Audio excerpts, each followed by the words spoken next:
Afternoon बच्चों। PAT 2020 की date आगे हो गई है बेटा।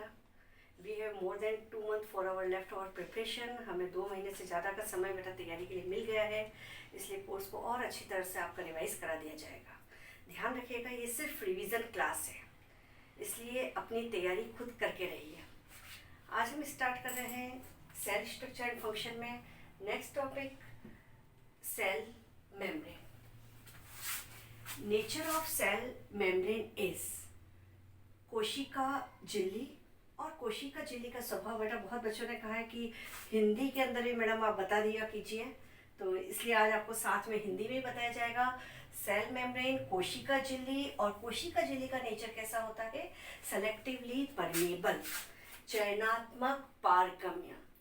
पारगम्य का मतलब है झिल्लियाँ 3 तरह की होती है। पारगम्य ने सब कुछ अंदर जा सकता है, पर यहाँ पर हम बात कर रहे हैं चयनात्मक पारगम्य। पहले के साइंटिस्ट इसको बोलते थे सेमी परमेबल मेम्ब्रेन, अर्ध पारगम्य झिल्ली, पर सही आंसर है सेलेक्टिवली परमेबल, चयनात्मक और वर्णात्मक पारगम्य झिल्ली। इसका मतलब क्या हुआ कि ये केवल केवल सॉल्वेंट को एंटर करने देती है, बट सॉल्यूट को ये सेलेक्ट कर कोशिका के या सेल के अंदर जाने देती है। चयनात्मक पारगम्य मीन्स विलायक सॉल्वेंट हमेशा क्या होता है? वाटर तो इसमें से चला जाएगा, बट जो सॉल्यूट है इसको सेलेक्ट करेगी और इसमें से जाने देगी, चयन करके। इसीलिए से हम कहते हैं चयनात्मक पारगम्य या वर्णात्मक पारगम्य। अब हम बात करते हैं कि कोशिका झिल्ली, इसके स्ट्रक्चर को समझाने के लिए कई साइंटिस्ट ने अलग अलग मॉडल दिए हैं, पर जो मोस्ट एक्सेप्टेड मॉडल है, सर्वमान्य मॉडल है, यूनिवर्सल मॉडल है, वो मॉडल है फ्लूइड मोज़ेक मॉडल, तरल मोज़ेक मॉडल। आप लोगों ने पढ़े हैं रॉबर्टसन के model, Dawson Denly sandwich model, but revision में सिर्फ एक ही मॉडल जो एनसीईआरटी बुक ने बहुत अच्छी तरह से दिया है, फ्लूइड मोज़ेक मॉडल, जिसे प्रपोज किया था सिंगर एंड निकोलसन ने। ईयर पर ज़्यादा क्वेश्चन बेटा पूछे नहीं जाते, फिर मैं लिखा 1972। उतने ही साइंटिस्ट आपको याद करने हैं जितने मैं आपको बता रही हूँ।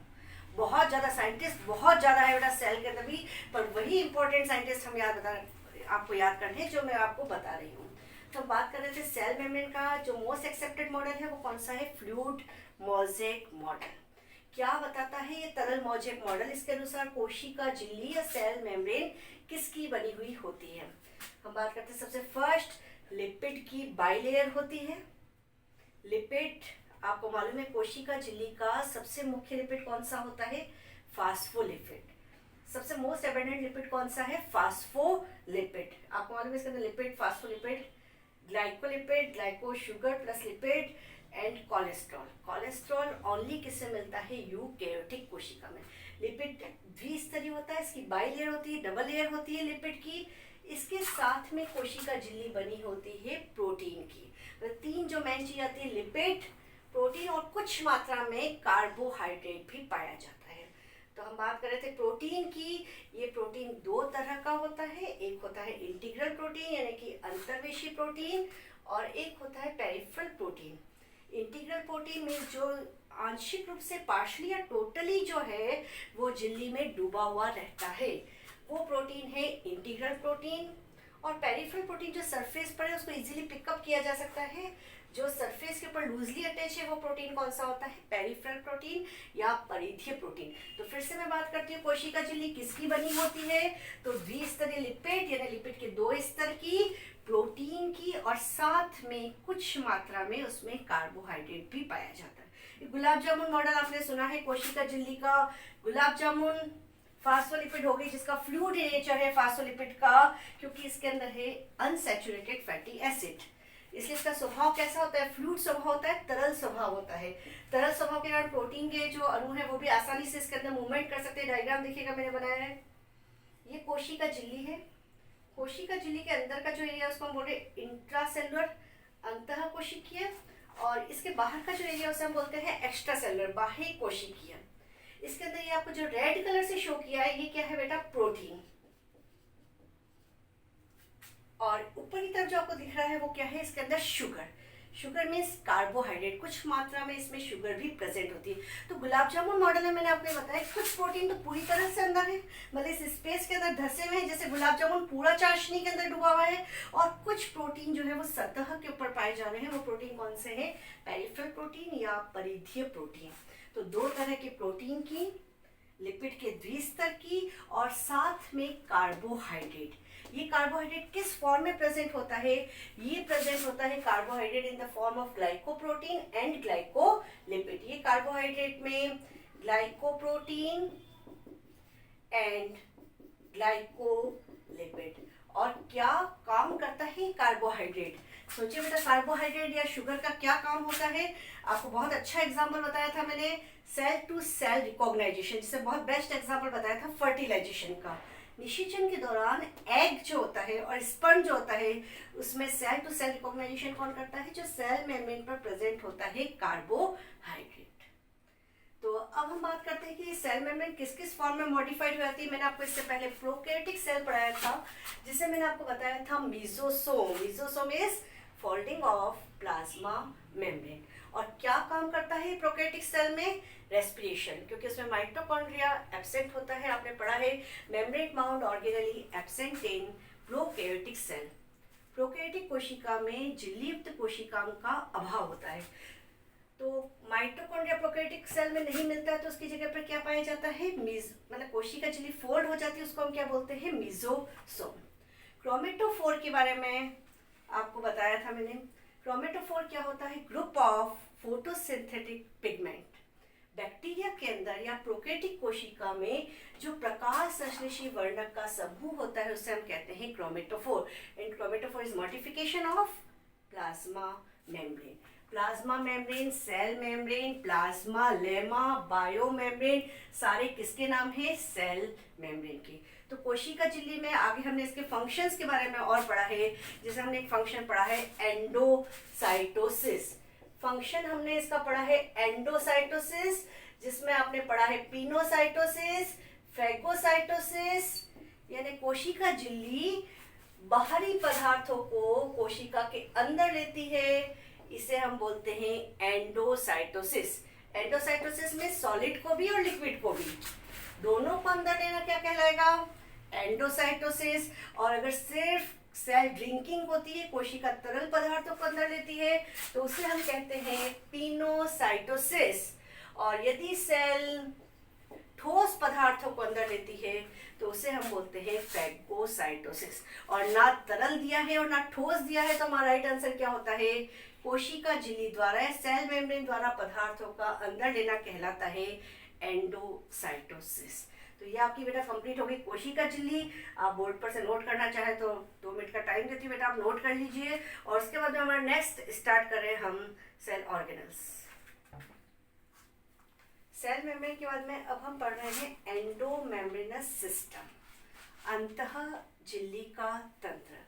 एंडोमेम्ब्रेन सिस्टम का मतलब क्या होता है? जिन ऑर्गेनल्स के फंक्शन एक दूसरे से रिलेटेड होते हैं, एक दूसरे से संबंधित जिनके काम है।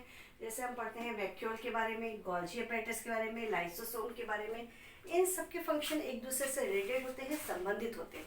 अब इसमें माइटोकॉन्ड्रिया को और प्लास्टिड को इंक्लूड नहीं किया है, क्योंकि उसका अलग ही फंक्शन है। माइटोकॉन्ड्रिया क्या काम करता है? रेस्पिरेशन, श्वसन से रिलेटेड ऑर्गेनल्स है। और क्लोरोप्लास्ट टोटली फोटोसिंथेसिस से। तो इसमें वही सारी ऑर्गेनल्स इंक्लूड की जाती है जिनके फंक्शन एक दूसरे से रिलेटेड होते हैं। हम सबसे पहले इसके बारे में पढ़ते हैं। सबसे फर्स्ट वैक्यूल या रिक्तिका। रिक्तिका आपको मालूम है ट्रू वैक्यूल प्रेजेंट होती है प्लांट सेल के अंदर। एनिमल सेल के अंदर अगर होती भी है तो गैस वैक्यूल होती है, या तो एब्सेंट होती है, या होती है तो भी गैस वैक्यूल। और प्रोकैरियोटिक में कौन सी वैक्यूल होती है? Gas vacuole. ट्रू वैक्यूल होती है प्लांट सेल में रिक्तिका। और ये जितनी भी ऑर्गेनली है सारी कौन सी है? Single membrane bound organelle. एक झिल्ली वाली कोशिका में है वैक्यूल, जिसके ऊपर सिंगल मेम्ब्रेन होती है। और इसकी जो झिल्ली होती है इसे हम कहते हैं टोनोप्लास्ट। झिल्ली सिंगल मेम्ब्रेन है और इसे हम कहते हैं टोनोप्लास्ट। वैक्यूल पूरी सेल में सबसे ज्यादा स्पेस कौन ऑक्यूपाई करता है? 90% स्पेस ऑक्यूपाई करता है वैक्यूल या रिक्तिका। हिंदी में जिसे कहा जाता है रिक्तिका। और रिक्तिका के अंदर ये क्वेश्चन बेटा पहले 2010 में भी पूछा गया था। रिक्तिका में वाटर होता है, वाटर के अलावा जो फ्लूइड होता है उसे हम बोलते हैं सेल सेप, कोशिका रस। कोशिका द्रव्य साइटोप्लाज्म अलग है और सेल सेप अलग है। रिक्तिका में जो रस पाया जाता है, वैक्यूल में जो है उसे हम क्या कहते हैं, सेल सेप। इसके अलावा इसके अंदर क्या सब्सटेंस होते हैं, एक्सक्रीटरी सब्सटेंस ऑफ सेल। कोशिका के जितने भी उत्सर्जी पदार्थ थे वो सारे कहाँ पर रहते हैं, वैक्यूल के अंदर।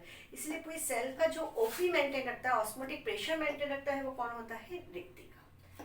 रिक्तिका के बारे में बात करती हूँ एंडोप्लाज्मिक रेटिकुलम की।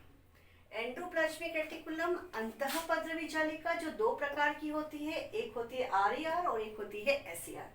सिर्फ एक ही ऑर्गेनली ऐसी है जो कहाँ पर अटैच होती है, न्यूक्लियर मेम्ब्रेन पर।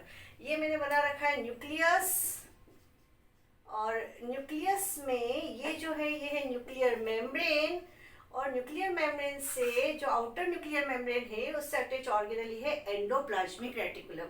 और जो रेड कलर से मैंने शो किया हुआ है ये है राइबोसोम।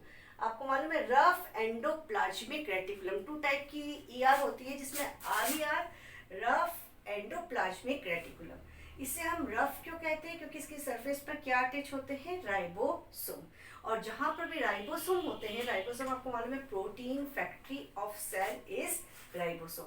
तो जहां पर भी राइबोसोम होंगे उसका फंक्शन क्या होता है, protein synthesis, secretion. Protein secretion पर भी क्वेश्चन आता है तो आप सिक्रेशन से डायरेक्ट गोल्जी कॉम्प्लेक्स को लिंक मत कीजिएगा।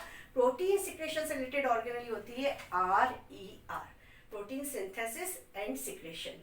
और ईआर को हम क्या कहते हैं, कॉल्ड सिस्टम ऑफ मेम्ब्रेन्स, क्योंकि जितनी भी सिंगल मेम्ब्रेन बाउंड ऑर्गेनली है उन सभी का ओरिजिन किससे होता है, एंडोप्लाज्मिक रेटिकुलम। आपने पढ़ा है single membrane bound organelle, double membrane bound organelle, mitochondria and chloroplast, दोनों पर डबल मेम्ब्रेन होती है। इसके अलावा जितनी भी ऑर्गेनली है, 3 को हम छोड़ देते हैं, राइबोसोम, सेंट्रियोल एंड न्यूक्लियस। तो जितनी भी ऑर्गेनली उन पर कैसी मेम्ब्रेन होती है, सिंगल मेम्ब्रेन। सिंगल मेम्ब्रेन में क्या क्या आ जाते हैं, GERL, Golgi body, endoplasmic reticulum, lysosome. और इसके अलावा और क्या आ जाता है, माइक्रो बॉडीज, जिसको आगे हम पढ़ेंगे सूक्ष्मकाय के बारे में। तो हम यहाँ पर बात कर रहे थे आरईआर की। तो आरईआर का मेन फंक्शन क्या होता है, protein synthesis and secretion, protein का संश्लेषण और स्त्रवण। और ईआर को हम क्या कहते हैं, झिल्लियों का तंत्र, सिस्टम ऑफ मेम्ब्रेन्स। उसके अंदर सेकंड टाइप की ईआर जो आती है, फर्स्ट टाइप की हमने पढ़ी है आरईआर, सेकंड आ जाती है SER, smooth endoplasmic reticulum. Smooth यानी कणिका विहीन अंतःपद्रवी जालिका। और इसका कार्य क्या होता है, इसका फंक्शन क्या है, major site for lipid synthesis. Lipid का संश्लेषण किसके द्वारा किया जाता है, एसईआर के द्वारा। अगर आपको क्वेश्चन ईआर पर पूछा जाता है तो ईआर का फंक्शन ऑफ ईआर इज तो synthesis of protein and lipid. अगर आपको क्वेश्चन आरईआर पर पूछा जाता है तो फॉर्मेशन और सिंथेसिस ऑफ प्रोटीन। अगर आपका क्वेश्चन एसईआर पर होता है तो सिंथेसिस ऑफ लिपिड। ये हो गया बेटा ईआर का। बहुत ज़्यादा नहीं बता पा रहे हैं क्योंकि आपका बेटा रिवीजन कोर्स है, इसलिए बहुत इंपॉर्टेंट टर्म्स इसके अंदर डिस्कस कर रही हूँ। फंक्शन, मैकेनिकल सपोर्ट में माइक्रोट्यूबुल्स, माइक्रोफिलामेंट और आ जाते हैं, बट ईआर का भी मेन फंक्शन क्या है, मैकेनिकल सपोर्ट। एंड पूरी सेल के अंदर इंट्रासेलुलर एक्सचेंज जो है वो किसके द्वारा होता है, एक मटेरियल को दूसरी जगह तक पहुंचाने का काम किसके द्वारा होता है, एंडोप्लाज्मिक रेटिकुलम। नेक्स्ट ऑर्गेनली हम डिस्कस करेंगे वो है गोल्जी एपैरेटस। गोल्जी कॉम्प्लेक्स भी इसे कहा जाता है। डिस्कवरी का बेटा आप पढ़ लीजिएगा नोट्स के अंदर से, हिस्टोरिकल बैकग्राउंड, कैमिली गोल्जी ने इसको डिस्कवर किया था, आपको मालूम है। गोल्जी एपैरेटस के अंदर जो स्ट्रक्चर होते हैं, इसके अंदर होता है एक डिस्क शेप स्ट्रक्चर होता है जिसको हम बोलते हैं सिस्टर्नी। मेन फंक्शन यूनिट होती है गोल्जी एपैरेटस की सिस्टर्नी। इसके अलावा ट्यूब्यूल्स, वेसिकल्स, वैसे तो 4 कंपोनेंट होते हैं पर एनसीईआरटी ने इसके 3 कंपोनेंट्स दिए हैं। इसमें 2 सरफेस होती है, एक होती है सिस सरफेस और एक होती है ट्रांस फेस। एक सिस फेस है और एक ट्रांस फेस है। सिस फेस को हम बोलते हैं फॉर्मिंग फेज, निर्माणकारी अवस्था। और ये अवस्था जो होती है किस तरफ होती है, न्यूक्लियस की तरफ होती है। एक फेज होती है ट्रांस फेज जिसको हम बोलते हैं मैच्योरिंग फेज, और ये किस तरफ होती है, कोशिका झिल्ली की तरफ। क्योंकि इसका मेन काम क्या होता है, पैकेजिंग, मतलब जो भी मटेरियल है उसको रिसीव किया और फिर प्लाज्मा मेम्ब्रेन के द्वारा बाहर की तरफ भेज दिया। तो 2 फेज होती है इसके अंदर, सिस फेज होती है और ट्रांस फेज होती है। और जितना भी पैकेजिंग मटेरियल होता है वो सारा कहाँ पर स्टोर होता है, वेसिकल के अंदर। जितना भी सिक्योरिटी सब्सटेंस है वो सारा कहाँ पर स्टोर होता है। उसके बाद में हम बात करते हैं इसका फंक्शन जो आता है, main function, packaging of material after modification. After modification means जहाँ पर जो एंडोप्लाज्मिक रेटिकुलम में इसने बनाया था प्रोटीन और इसने बनाया था लिपिड। इन प्रोटीन और इस लिपिड को मॉडिफाइड करने का काम कौन करता है, गोल्जी कॉम्प्लेक्स। एंडोप्लाज्मिक रेटिकुलम ने क्या बना दिया, प्रोटीन बना दिया और लिपिड बना दिया। ये इसने कहाँ से रिसीव किए, एंडोप्लाज्मिक रेटिकुलम से। कहाँ पर आ गए वो, गोल्जी बॉडी के अंदर। इसने इसकी पैकेजिंग की और इसने इस प्रोटीन और लिपिड को किस में चेंज कर दिया, ग्लाइकोलिपिड में एंड ग्लाइकोप्रोटीन में, जिस प्रोसेस को हम बोलते हैं ग्लाइकोसिडेशन। ये क्वेश्चन भी पीएटी में आ चुका है। ग्लाइकोसिडेशन कहाँ पर होता है, तो ग्लाइकोसिडेशन में वैसे मेन ऑर्गेनली कौन सी होती है, गोल्जी एपेरेटस।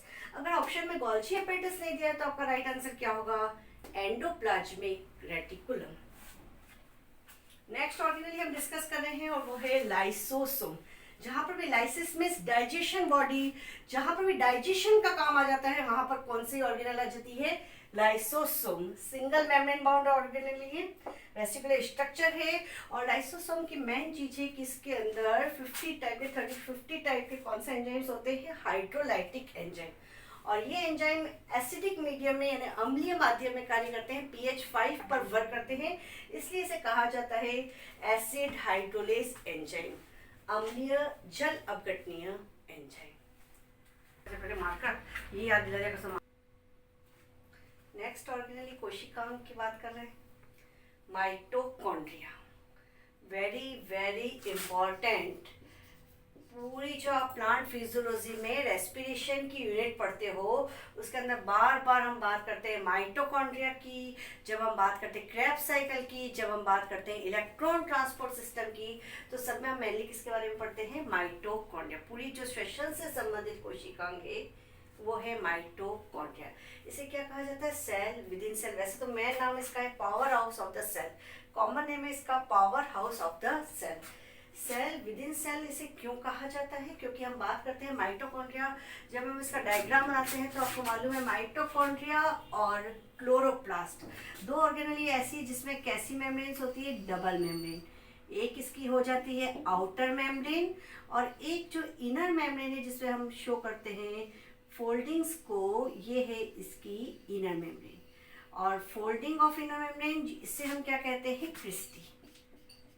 क्रिस्टी क्या है बेटा, ये है inner membrane of mitochondria. Outer membrane बाहरी झिल्ली और आंतरिक झिल्ली। और इसके अंदर आप देखते हो कि क्या होते हैं बेटा, राइबोसोम। किस टाइप के राइबोसोम होते हैं, ये राइबोसोम होते हैं 70S राइबोसोम। इसके अलावा इसके अंदर आप देखते हो कि इसके अंदर डीएनए प्रेजेंट होता है और ये डीएनए किस तरह का होता है, सर्कुलर होता है, डबल स्ट्रैंडेड होता है।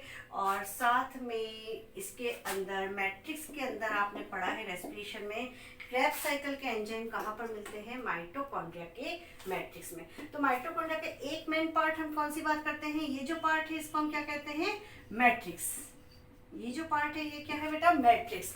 और मैट्रिक्स बहुत इंपॉर्टेंट पार्ट है क्योंकि इसके अंदर क्या प्रेजेंट होता है, डीएनए प्रेजेंट होता है, इसके अंदर आरएनए प्रेजेंट होता है और इसके अंदर राइबोसोम प्रेजेंट होता है। मतलब कंप्लीट प्रोटीन मशीनरी जो है, जो प्रोटीन बनाने में काम में आ रही है, वो सारी कहाँ पर मिलती है, माइटोकॉन्ड्रिया के अंदर मिलती है। इसीलिए इसको हम बोलते हैं cell within the cell, क्योंकि कंप्लीट प्रोटीन का फॉर्मेशन कर रहा है। और इसे कहा जाता है सेमी ऑटोनोमस ऑर्गेनल, अर्ध स्वायत्त कोशिका। क्यों कहा जाता है, क्योंकि ये खुद का प्रोटीन खुद सिंथेसाइज कर सकता है, क्योंकि इसमें डीएनए है, क्योंकि इसमें आरएनए है और इसमें राइबोसोम है।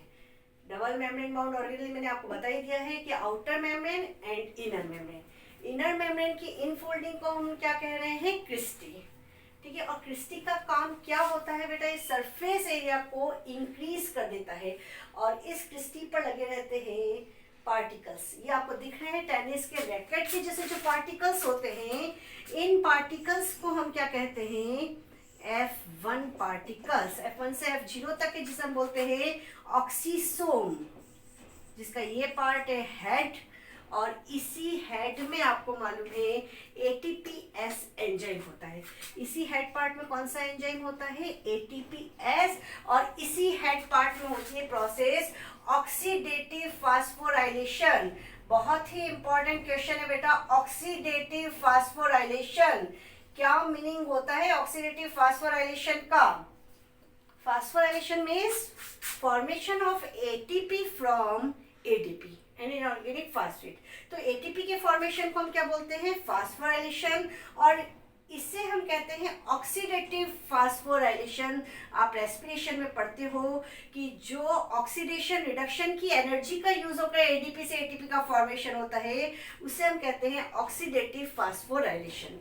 इलेक्ट्रॉन ट्रांसपोर्ट सिस्टम में आपने पढ़ा है ऑक्सीडेटिव फास्फोराइलेशन मीन्स जो NADPH2 है, जो FADH2 है, तो ये जो ऑक्सीडेशन रिडक्शन की एनर्जी है इसका यूज होकर फॉर्मेशन हो रहा है ATP का, इसीलिए इसको हम क्या बोलते हैं? Oxidative phosphorylation.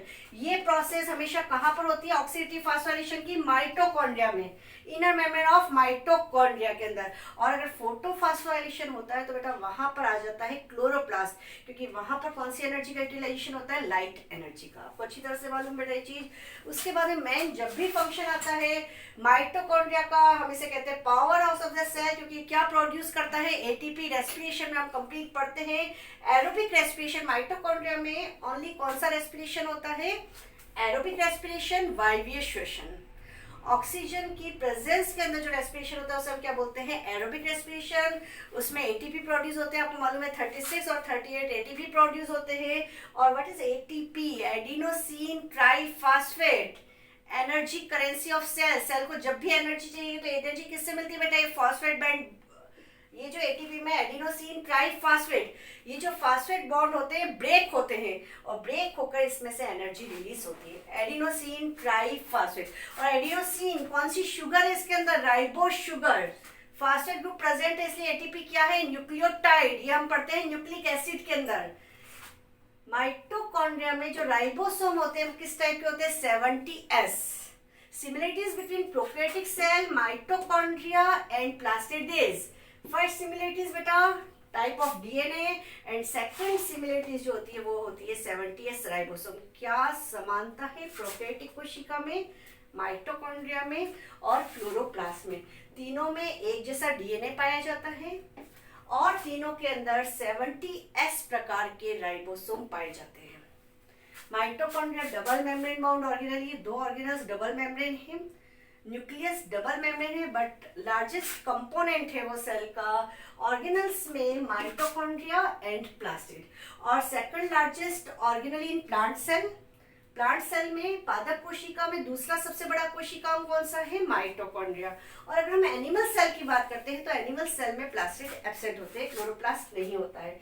तो एनिमल सेल में सबसे बड़ी कोशिकांग कौन सा है? माइटोकॉन्ड्रिया। नेक्स्ट ऑर्गेनल की हम बात कर रहे हैं प्लास्टिड, लवक। बेटा हिस्टोरिकल साइंटिस्ट आप लोग देख लीजिएगा, इंपॉर्टेंट साइंटिस्ट मैं बोर्ड पर लिख दूंगी। तो प्लास्टिड कैसा स्ट्रक्चर है, कैसी ऑर्गेनल है? Double membrane organelle found in plant cell. दोहरी झिल्ली वाली संरचना है जो पादप कोशिका में पाई जाती है। आपको ध्यान में है जब आपने प्लांट सेल और एनिमल सेल में डिफरेंस पढ़ा था तो plastid found only in plant cell, सिर्फ पादप कोशिका में पाए जाते हैं। एनिमल सेल में, जंतु कोशिका में प्लास्टिड नहीं पाए जाते हैं। बहुत इंपॉर्टेंट बेटा, प्लास्टिड लवक केवल किससे पाए जाते हैं? प्लांट सेल में एंड यूग्लिनॉइड्स। यूग्लिना के अंदर आपको मालूम है फोटोसिंथेटिक apparatus प्रेजेंट होता है। प्लास्टिड को हमने डिवाइड किया गया है on the basis of presence और एब्सेंस ऑफ पिगमेंट। वर्णक की उपस्थिति या अनुपस्थिति के आधार पर लवक को या प्लास्टिड को हमने 3 टाइप से डिवाइड किया गया है। ल्यूकोप्लास्ट, जिसे हम कहते हैं अवर्णी लवक, मीन्स जिसमें कोई कलर जो है नहीं पाया जाता है, कलरलेस पिगमेंट होते हैं ल्यूकोप्लास्ट। ल्यूको का मतलब ही होता है कलरलेस और प्लास्ट का मतलब होता है प्लास्टिड। ये कैसे प्लास्टिड है? कलरलेस प्लास्टिड, अवर्णी लवक जिसमें कोई रंग नहीं होता है, कोई कलर नहीं होता है। क्रोमोप्लास्ट, क्रोमो का मतलब क्या होता है? क्रोमो का मतलब होता है कलर्ड। ये रंगीन प्लास्टिड होता है, कलर्ड प्लास्टिड होता है, डिफरेंट कलर वाला रखने वाला, विभिन्न रंग रखने वाले वर्णक होते हैं क्रोमोप्लास्ट, जिसे हिंदी में कहा जाता है वर्णी लवक। और फिर हम बात करेंगे chloroplast, very very important. Chloroplast पूरी जो यूनिट आप फिजियोलॉजी में पढ़ोगे, फोटोसिंथेसिस, उससे रिलेटेड मेन ऑर्गेनेली कौन सी है? Chloroplast, kitchen of cell. जो कौन से कलर के होते हैं क्लोरोप्लास्ट? ग्रीन कलर के। हम बात करते हैं सबसे पहले ल्यूकोप्लास्ट की। ये कलरलेस प्लास्टिड है, मींस इसमें कोई वर्णक नहीं पाया जाता है। अगर इसमें कोई वर्णक नहीं पाया जाता तो इसका काम क्या होगा? इसका फंक्शन होता है स्टोरेज ऑफ फूड और न्यूट्रिएंट्स, भोज्य पदार्थों का या पोषक तत्वों का संग्रहण। जनरली किसमें पाए जाते हैं? अंडरग्राउंड पार्ट्स के अंदर पाए जाते हैं, भूमिगत भागों में। जैसे आलू के अंदर एमाइलोप्लास्ट, सबसे पहला प्लास्ट इसके अंदर हम पढ़ते हैं ल्यूकोप्लास्ट का फर्स्ट टाइप जो है वो है एमाइलोप्लास्ट। एमाइलोप्लास्ट जो होते हैं वो किसका संग्रहण करते हैं, किसको स्टोर करते हैं? कार्बोहाइड्रेट को या शुगर को। तो कार्बोहाइड्रेट को स्टोर करने वाले प्लास्टिड को हम क्या कहते हैं? एमाइलोप्लास्ट। ये अगर आपका क्वेश्चन आता है एमाइलोप्लास्ट स्टोर्स, तो एमाइलोप्लास्ट किसको स्टोर करते हैं? कार्बोहाइड्रेट को। ध्यान देना बच्चों अच्छी तरह से, एमाइलोप्लास्ट जैसे आपका एमाइलेज एंजाइम आता है वो किस पर वर्क करता है? स्टार्च पर। एमाइलोप्लास्ट किसको स्टोर कर रहे हैं? कार्बोहाइड्रेट। कार्बोहाइड्रेट में शुगर। उसके बाद में हम सेकंड जो पढ़ते हैं ल्यूकोप्लास्ट का टाइप वो है इलियोप्लास्ट। इलियोप्लास्ट किसको स्टोर करते हैं? ऑयल और फैट को। ऑयल और फैट को या तेल और वसा को संग्रहित करने वाले लवक को क्या कहा जाता है? इलियोप्लास्ट। देन थर्ड जो इसके हम टाइप पढ़ते हैं एल्यूरोप्लास्ट। आपने एल्यूरोन लेयर पढ़ी है, जब भी प्रोटीन से रिलेटेड बात करते हैं हम, जैसे मेज के अंदर आपने पढ़ी है। एल्यूरोप्लास्ट किसको संग्रहित करते हैं? प्रोटीन को स्टोर, प्रोटीन और प्रोटीन को स्टोर करने वाले प्लास्टिड को क्या कहा जाता है? एल्यूरोप्लास्ट। तो ल्यूकोप्लास्ट आपको समझ में आ गया बेटा अच्छी तरह से। ल्यूकोप्लास्ट जिसमें कोई कलर नहीं है, कलरलेस प्लास्टिड है, जिसमें कोई वर्णक या कोई पिगमेंट नहीं है, इसलिए वो भूमिगत भागों में जमीन के अंदर जनरली जो है पाए जाते हैं। फंक्शन है इसका स्टोरेज ऑफ फूड, और फूड का स्टोर अलग अलग फॉर्म में करते हैं amyloplast, elaioplast and aleuroplast. Aleuroplast stores protein. Then हम बात करते हैं क्रोमोप्लास्ट। क्रोमो का मीनिंग की क्या है बेटा? Coloured plastid. जो कलर्ड प्लास्टिड है उसे हम कहते हैं क्रोमोप्लास्ट। क्रोमोप्लास्ट में presence of fat soluble carotenoid pigment क्या प्रेजेंट होते हैं इसके अंदर? कैरोटीनॉइड वर्णक। ये आपको मालूम है वाटर में सॉल्युबल नहीं होते, किसमें घुलनशील होते हैं? वसा के अंदर। और इसके एग्जांपल क्या होते हैं क्रोमोप्लास्ट के? Carotene, xanthophyll. और ये क्या करते हैं? ये फ्रूट वॉल यानी पेरिकार्प को कलर प्रोवाइड करते हैं। जो फलों का रंग होता है, फलों का कौन सा रंग? पीला, नारंगी, लाल कलर, येलो, ऑरेंज और रेड कलर, ये किसके कारण होता है? क्रोमोप्लास्ट। याद रखना बेटा, अगर फूलों की पंखुड़ी कहा जाता है, फ्लावर पेटल्स कहा जाता है, तो वो कलर क्रोमोप्लास्ट के कारण नहीं होता है, वो होता है वाटर सॉल्युबल पिगमेंट एंथोसाइनिन और एंथोक्लोर। और एंथोसाइनिन और एंथोक्लोर कहाँ पर मिलते हैं? वैक्यूल के अंदर, जो अभी हमने पढ़ा था वैक्यूल सेल सेट में मिलते हैं। फ्रूट्स की वॉल को कलर, जो पेरिकार्प को कलर प्रोवाइड करते हैं, वो कौन होते हैं? कैरोटीन। और ये जो आप पढ़ते हो जैसे गाजर का लाल रंग, नारंगी लाल रंग होता है, वो किसके कारण होता है? Beta carotene. And beta carotene is a type of chromoplast. टमाटर, लाल टमाटर जो है, टमाटर का लाल रंग किस पिगमेंट के कारण होता है? Lycopene. And lycopene is a type of carotene and carotene is example of chromoplast. तो टमाटर का लाल रंग लाइकोपीन के कारण हुआ। लाइकोपीन क्या है? कैरोटीन। और कैरोटीन किस में आ रहे हैं? क्रोमोप्लास्ट में। नेक्स्ट हम बात करते हैं chloroplast. Very very very important जो प्लास्टिड है, ग्रीन प्लास्टिड है, जिसको हम बोलते हैं क्लोरोप्लास्ट। क्या प्रेजेंट होता है इसके अंदर? Chlorophyll, main photosynthetic pigment chlorophyll. और इसका मेन फंक्शन ये फोटोसिंथेसिस, किचन ऑफ सेल, जिसके बारे में हम नेक्स्ट वीडियो के अंदर डिटेल के अंदर मैं बताऊंगी। क्लोरोप्लास्ट का बहुत इंपॉर्टेंट ऑर्गेनल है क्लोरोप्लास्ट। और एक चीज जो यहाँ पर स्पेस नहीं था, मैंने यहाँ पर लिख दिया बेटा कि जितने भी टाइप के प्लास्टिड होते हैं इनका ऑरिजिन किससे होता है? प्रोप्लास्टिड से। अगर इस प्रोप्लास्टिड को लाइट अवेलेबल नहीं होती तो ये किस में चेंज होते हैं? इटियोप्लास्ट में। आपको मालूम है पांडुरित पौधे लाइट की कमी के कारण बन जाते हैं, ये लवक क्या होते हैं? इटियोप्लास्ट। और प्रोप्लास्टिड से सभी टाइप के प्लास्टिड बनते हैं, यानी कि ल्यूकोप्लास्ट भी इसी से बनेंगे, प्रोप्लास्टिड से। क्रोमोप्लास्ट भी किससे बनेंगे? प्रोप्लास्टिड से। और क्लोरोप्लास्ट भी किससे बनेंगे? प्रोप्लास्टिड से। एक चीज ध्यान रखिएगा बेटा, सभी एक दूसरे में इंटरचेंज हो सकते हैं, इंटर कन्वर्टिबल है, बट कभी भी क्रोमोप्लास्ट क्लोरोप्लास्ट में चेंज नहीं होता है। लाल टमाटर बेटा कभी हरा नहीं होगा, हरा टमाटर लाल हो जाएगा, क्लोरोप्लास्ट क्रोमोप्लास्ट में चेंज हो जाएगा, पर क्रोमोप्लास्ट क्लोरोप्लास्ट में चेंज नहीं